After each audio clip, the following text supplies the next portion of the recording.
The air inside the long, low barn does not smell of hay or livestock. It is sharp, acidic, and sweet, a scent that catches in the back of the throat and speaks of slow, deliberate change. Light filters through the gaps in the weathered planks, striping the dirt floor and illuminating dust motes that dance in the potent atmosphere. Row after row of oak barrels stand in silent formation, hundreds of them, their iron hoops dull, their staves stained dark with purpose. They fill the space from wall to wall, a silent army awaiting orders. A man moves between them, his boots scuffing softly on the packed earth. He is older now, his face a map of sun and time, but his movements are economical, sure. This is Arthur Vance, and this is his kingdom. He stops at a barrel, places a palm against the cool wood as if checking a fever, then leans in, his ear pressed to the bung. He is listening. Listening for the quiet hiss of fermentation, the subtle language of transformation that he has come to understand better than the words of men. He is the sole architect and caretaker of this strange dominion, a place that seems to belong to another world, nestled here on a dusty patch of land better suited for cattle and scrub brush. What is this place, built so far from anything, by a man with no partners and no apprentices? Why would a lone rancher dedicate the autumn of his life to these silent, sleeping barrels, to this overwhelming, pungent air? And what exactly is he guarding inside them, with a patience that seems almost geological in its scale? To understand the empire, you must first understand the ruin it was built upon. And to understand the man, you must first understand the mountain of rot that saved his life.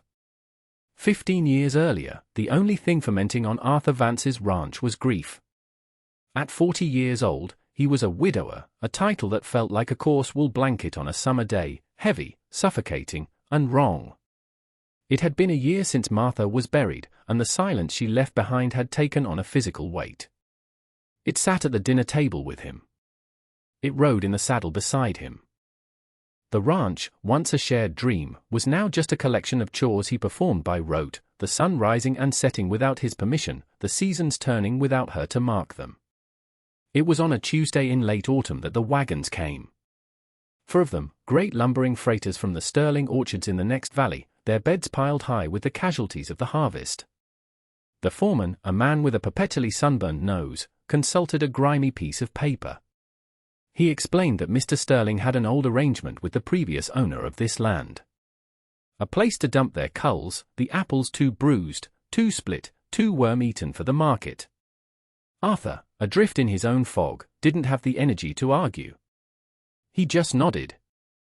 For the next hour, the wagons tilted, and a mountain was born on his fallow pasture.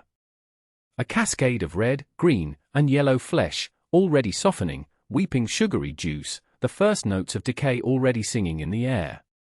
When they were done, the foreman tipped his hat without a word and the wagons rumbled away, leaving Arthur alone with his new monument to waste. It was a mountain of failure. A testament to everything that was imperfect, discarded, and unwanted. He stood before it as the sun began to dip, the cloying, sweet smell of rot just beginning its assault. And in the profound silence, a memory of Martha's voice surfaced, clear as a bell. She had been tending her small herb garden, nursing a plant back from a blight.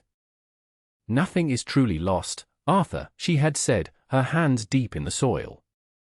"It just changes form." He looked at the pile of decay, then at the empty house behind him. He felt like that pile. Discarded. Left to spoil. The words were just words. They offered no comfort then. The mountain began to assert its presence. First, it was the smell. A sweet, fruity rot that thickened in the afternoon heat and crept into the house through the cracks around the windows. Then came the flies. A shimmering, buzzing cloud that rose from the pile each morning and settled back into its sticky crevices at dusk. Yellow jackets, drunk on fermenting sugars, grew bold and aggressive. His neighbors, what few he had, would ride the edge of his property, stop, and stare. He could feel their judgment from 100 yards away. They didn't say it to his face, but the name traveled on the wind from other ranches, into town. Vance's Folly. They saw a man already broken by grief now burying himself in filth, letting his land and himself go to ruin. He was the rancher who farmed flies, the man with the stinking mountain. At first, he tried to ignore it, hoping nature would reclaim it, that the sun and the soil would digest his problem. But the pile was too vast. It was a landmark of neglect. Finally, shamed into action, he tried to fight it. He attempted to burn it, but the apples were too wet, full of their own sticky moisture. The fire hissed and spat, producing a thick, acrid smoke that was even worse than the smell of rot, a greasy plume that advertised his failure for miles. He gave up and tried to bury it, spending 3 back-breaking days with a shovel, only to realize he had barely made a dent in the mass. He was trapped. The physical manifestation of waste on his land was a mirror to the decay he felt in his own spirit. He would sit on his porch in the evenings and just stare at it, this unwanted inheritance. But as the weeks passed, he began to notice other things. The subtle shift in the aroma. Underneath the overtone of decay was a sharper, boozier scent, like a tavern floor after a long night.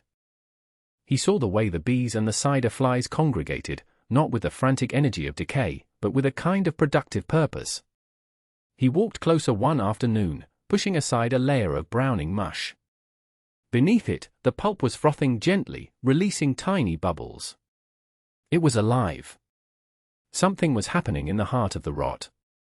He remembered his grandfather, a man of the old country, making hard cider in a barrel behind the smokehouse, a rough, potent drink that would sometimes, if left too long, turn to a tongue-curling sharpness. Martha's words came back to him, no longer a comforting memory, but an instruction. It just changes form. The idea that sparked was not one of genius or ambition. It was the last flickering ember of a man with nothing left to lose. He would not destroy the mountain. He would transform it. He would make vinegar. The decision was one thing, the execution was another entirely. Arthur Vance was a rancher. He knew cattle, horses, and the cruelties of weather. He knew nothing of the delicate alchemy of fermentation. He was a man with a mountain of raw material and not a single tool or piece of knowledge to process it. His first attempt was a portrait of futility. He dragged an old watering trough near the pile and, using the heavy end of a fence post, began to mash the apples. It was brutal, inefficient work. The mush he produced was a thick, brown slurry of seeds, stems, and flesh. He scooped this concoction into buckets, leaving them in the barn, covered with cheesecloth as he'd seen his grandmother do with rising bread. He had created a feast. Within days, the buckets were swarmed by every insect and rodent for a mile. A foul, grey mold grew across the surface. It was not the clean, sharp smell of change he had hoped for, it was the stench of utter spoilage. He dumped the buckets, the failure stinging more than the cloud of flies he disturbed. His second attempt was one of engineering. He reasoned he needed pressure. He scavenged timbers from a collapsed shed and used a heavy wagon jack, trying to construct a makeshift press. He built a cage of wood, filled it with apples, and began to turn the jack. For a moment, it seemed to work. A trickle of cloudy juice ran out. Then, with a sudden, violent crack, the main beam of his contraption split, the jack buckled, and the entire thing collapsed into a pile of splintered wood and apple pulp. He stood there, hands on his hips, breathing heavily, surrounded by the wreckage of his own ignorance. He was failing. Each attempt left him more exhausted, more hopeless. The mountain on his pasture seemed to mock him, undiminished. The whispers from town grew louder. Vance wasn't just grieving, he was going mad. Playing with rotten fruit while his fences sagged and his cattle grew thin. The isolation was absolute. There was no one to ask, no book to consult. There was only the pile, his failing ideas, and the haunting echo of his wife's simple faith in transformation. He felt himself standing on the edge of giving up, of selling the ranch and walking away from the silence, the memories, and the stinking, unconquerable mountain of apples. He knew he couldn't conquer the mountain with brute force and ignorance alone. He needed knowledge, a key to unlock the process he could sense but not command. Swallowing his pride, he saddled his horse and made the long ride to Prairie Point, the largest town in the county, a place he had avoided since Martha's passing. He didn't go to the saloon or the general store. He asked around, his questions vague and clumsy, about brewing, about preserving, about anyone who understood fermentation. The trail of inquiries eventually led him to a small, dusty shop at the edge of town, a sign so faded it was nearly illegible. Schmidt Cooperage. Inside, the air was clean and woody, a welcome respite from the smells of his ranch. An old man with a thick leather apron and hands stained the color of oak looked up from his work. This was Mr. Schmidt, a German immigrant who spoke in short, clipped sentences. Arthur, feeling foolish, tried to explain his situation: the mountain of apples, the failed attempts, the smell. He expected to be laughed out of the shop. Instead, Mr. Schmidt put down his ads, wiped his hands on his apron in a slow, methodical gesture, and simply listened. The old cooper saw past the strange story of a rotting apple pile. He saw a man wrestling with a force of nature he didn't understand. He saw desperation, but also a flicker of genuine curiosity. When Arthur finished, Schmidt nodded slowly. He didn't offer sympathy. He offered instruction. He explained the two lives of the apple. First, the yeast, wild on the skins of the fruit, would eat the sugar and create alcohol. This was the cider. Then, a second, slower magic. A different creature, he explained, a mother from the air itself, would arrive to eat the alcohol and turn it into the sharp acid. The air is your friend and your enemy, Mr. Schmidt told him, his German accent shaping the words into something profound. Too little, the first life suffocates. Too much, the wrong things grow. You must learn which it is. He showed Arthur one of his barrels, explaining how the oak would breathe, allowing the process to happen slowly, correctly. He didn't give Arthur a recipe, he gave him a principle. At the end of the lesson, Arthur bought 2 stout oak barrels, paying for them with money he had earmarked for winter feed. It was a desperate gamble, an investment in a ghost of an idea. He loaded the barrels onto his wagon, the weight of them feeling solid, real. It was the first solid thing he'd felt in a year. He wasn't just buying barrels, he was buying a chance. A chance for the transformation to be more than just a remembered phrase. The ride back to the ranch was different. The mountain of apples no longer looked like an insurmountable obstacle, it looked like a resource. The barrels in his wagon were not just containers, they were vessels of purpose. Armed with the principles Mr. Schmidt had given him, Arthur began again. Not with fury, but with focus. He built a new press, smarter this time.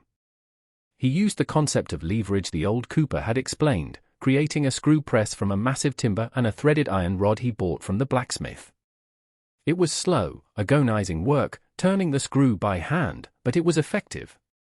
Clear, amber juice, smelling of autumn itself, now ran in a steady stream. For weeks, he worked from before sunrise until long after sunset. His world shrank to the press, the pulp, and the growing collection of buckets filled with pure, raw cider. He became a creature of the process, his hands stained, his muscles aching, but his mind quiet for the first time in a year. The work consumed his grief, leaving no room for it. He chose the best of the worst apples, those that were bruised but not yet fully rotten, leaving the truly spoiled parts for the sun and the soil. The great mountain began to shrink, transformed bucket by bucket from a symbol of waste into a promise of potential. He filled the 2 oak barrels from Mr. Schmidt, bunging them loosely with cloth as instructed, to let the first life breathe. He rolled them into the cool darkness of the barn. And then, the hardest part began. The waiting. The process was now out of his hands, surrendered to the invisible world of yeast and bacteria. Every day, he would enter the barn and just listen. In the first weeks, he could hear a faint fizzing, a gentle sighing from within the barrels. The smell of the barn changed. The cloying sweetness was replaced by a clean, sharp scent of fermentation, the smell of hard cider. Then, after a month, that too subsided, and a new quiet settled in. A quiet that tested his nerve. Weeks turned into months. Winter came, blanketing the ranch in snow. The world outside was frozen and still, and inside the barn, a silent, unseen transformation was underway. He would stand there in the cold, a hand on each barrel, wondering if anything was happening at all. The doubt was a constant companion. Had he wasted his money? His time? Was he just a fool in a barn, guarding 2 barrels of spoiled cider? Spring thawed the land, and with it came a new anxiety. It had been nearly 8 months since he had filled the barrels. According to Mr. Schmidt, the second life should be complete. With a trembling hand, Arthur used a small wooden spile to draw a sample from one of the barrels. He poured the liquid, a deep, clear amber, into a tin cup. The aroma that rose from it was breathtaking. It was not the smell of cider, not the smell of rot. It was intensely sharp, clean, and alive, with the unmistakable fragrance of apples at its core. He took a tentative sip. The acidity was explosive, a jolt that made his eyes water, but behind it was a complexity, a clean, fruity taste that was powerful and pure. It was vinegar. Real, potent, beautiful vinegar. It was a moment of quiet, profound triumph. He had not failed. He had taken the worst of a harvest, the literal dregs, and with patience and borrowed wisdom, he had guided its transformation into something useful and strong. But his victory was a private one. He now had nearly 100 gallons of the finest vinegar he had ever tasted, and no idea what to do with it. He filled a dozen bottles, corked them, and rode into town, a fledgling merchant with a single, peculiar product. His first stop was the general store. The proprietor, Jebediah, a man who prided himself on his practical inventory, looked at the bottle of dark liquid Arthur presented and scoffed. "Vinegar? From you, Vance?" he asked, a smirk playing on his lips. "I got barrels of it from back east." Cheaper, too. The rejection was swift and public. Humiliated, Arthur took his bottle and left. He was about to give up and ride home when he passed the small office of Doc Hemlock. The doctor was a stern, pragmatic man, more interested in results than rumors. On a desperate whim, Arthur went in. Doc Hemlock listened to Arthur's story with an impassive expression. He took the bottle, uncorked it, and sniffed it cautiously. His eyebrows shot up. He dipped a finger in, tasted it, and his expression changed from skepticism to intense interest. "Good heavens, man," he said, his voice a low rumble. The strength of it. The doctor didn't care about rumors of Vance's folly. He knew that a pure, strong vinegar was a powerful tool, an antiseptic for cleaning wounds, a disinfectant for his instruments, a potent preservative. He saw its value, not its origin. "I'll take everything you have," Doc Hemlock said, pulling out his cash box. "And you bring me more when it's ready." Arthur walked out of that office with a handful of cash and something far more valuable, validation. Someone else saw what he saw. The form had changed, and it was good. The first sale was the crack in the dam. The money from Doc Hemlock went directly back into the enterprise. Arthur rode back to Prairie Point, not as a desperate seeker of knowledge, but as a returning customer. He found Mr. Schmidt in his shop, surrounded by the familiar scent of wood shavings. Arthur explained his success and placed an order for 10 more barrels. The old cooper's face broke into a rare, small smile. He slapped Arthur on the back. "Good," was all he said, but it was enough. The next autumn, when the Sterling Orchard wagons arrived, Arthur was ready. He had refined his process, building a larger, more efficient press. He met the wagons not with resignation, but with purpose. The work was still immense, a season of relentless labor, but now it was driven by a proven formula. He filled the 10 new barrels and the original 2, lining them up in the expanding space he'd cleared in his barn. Doc Hemlock became his anchor customer, buying a barrel at a time. He began to evangelize about the quality of Vance's vinegar. He told the owner of the town's main saloon that it was the only thing that could properly clean the beer lines and cut the grime of the bar. The saloon owner, tired of customer complaints about sour beer, bought a small keg to try. He was astonished. The vinegar scoured his taps and left his bar gleaming and smelling fresh. He became Arthur's second major customer. The chain reaction had begun. Jebediah, the general store owner who had initially mocked him, heard the talk. He saw the doctor and the saloon man, 2 of the town's most practical businessmen, buying directly from the man he'd dismissed. Sensing a missed opportunity, Jebediah rode out to the Vance ranch himself. He feigned a casual interest, but his purpose was clear. He wanted to stock the vinegar that everyone was suddenly talking about. Arthur sold him a case of bottles at a premium price. The irony was not lost on him. The most significant moment of vindication, however, came from the source of his ordeal.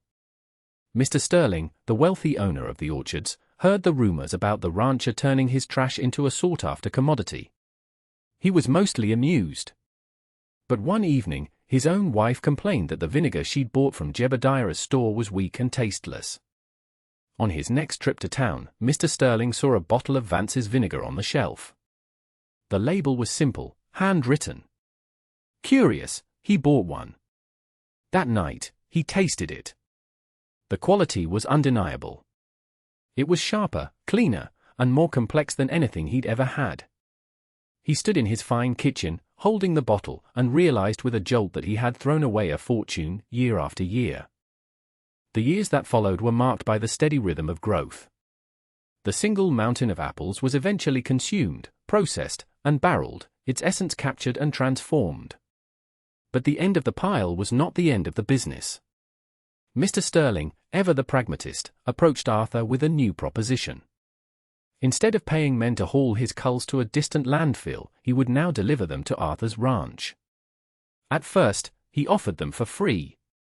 Within 2 years, as the reputation of Vance's high desert apple vinegar grew beyond the county, Mr. Sterling was paying Arthur a small fee to take them. The waste product of the valley's largest business had become the essential raw material for its most unlikely success story. The initial 2 barrels in the barn became 12. The 12 became 50. The 50 became 100, and then more. Arthur had to expand the barn, adding a long, low wing to house the growing inventory. He became a master of his craft, understanding the subtle variations each season's apples brought to the final product. He learned to age his vinegar, discovering that time in the oak barrel softened the initial sharp bite and added layers of complexity, much like a fine whiskey. His life found a new purpose, governed by the slow, patient cycles of fermentation and aging. Freight wagons, which had once rumbled past his ranch without a glance, now turned down his lane, their drivers seeking him out. They came to pick up barrels destined for general stores, restaurants, and even boutique apothecaries in cities he had only ever read about on maps. He was no longer Vance the grieving recluse, or Vance the fool with his stinking mountain. He was Arthur Vance, the vinegar man, a name spoken with a mixture of awe and respect. And so we arrive back where we started, in the present day, in the quiet, pungent cathedral of his barn. The man moving among the silent barrels is the same man who once stood defeated before a pile of rot. The air, thick with the scent of his creation, is the air of his redemption. The scene is no longer a mystery. It is a monument. A testament to a transformation so complete, it borders on miraculous. Every barrel is a chapter in the story. Every scent molecule in the air is a word. It is an empire not of land or cattle, but of a principle, proven over and over again. This was never truly a story about vinegar. The sharp, amber liquid resting in these hundreds of barrels is merely the evidence. The real story is about the nature of value, and where it can be found. It is a story that proves that the line between waste and wealth is often just a matter of perspective, patience, and purpose. Arthur Vance did not stumble upon a hidden treasure. He did not benefit from a stroke of luck. He built his fortune not through invention, but through transformation. He took what the world had discarded, what others saw as a symbol of decay and failure, and he dedicated himself to the slow, quiet, unglamorous work of changing its form. He learned that the heart of rot holds the spark of life, that within every ending lies the chemical possibility of a new beginning. But even this does not answer the deepest question, the one that hangs in the acidic air of the barn: why? The money was a consequence, not a goal. The respect of his neighbors was a balm, but not the cure. He did it for Martha. He did it to prove her right. In the face of a loss so absolute it threatened to dissolve his own spirit, he needed to believe her words. He needed to prove, to himself and to the universe, that nothing is ever truly lost. As his world fell apart, he took a world of fallen fruit and put it back together in a new and useful way. Each drop of vinegar was an argument against his own despair. So what is he guarding here, in this quiet temple of fermentation? Not a product. Not a profit. He is guarding a memory, transformed into a living legacy. He is the keeper of his wife's quiet wisdom. He took the ugliest symbol of his grief, that stinking, fly-blown mountain of rot, and turned it into a breathing, aging testament to her belief. A belief that has now, against all odds, rebuilt his life.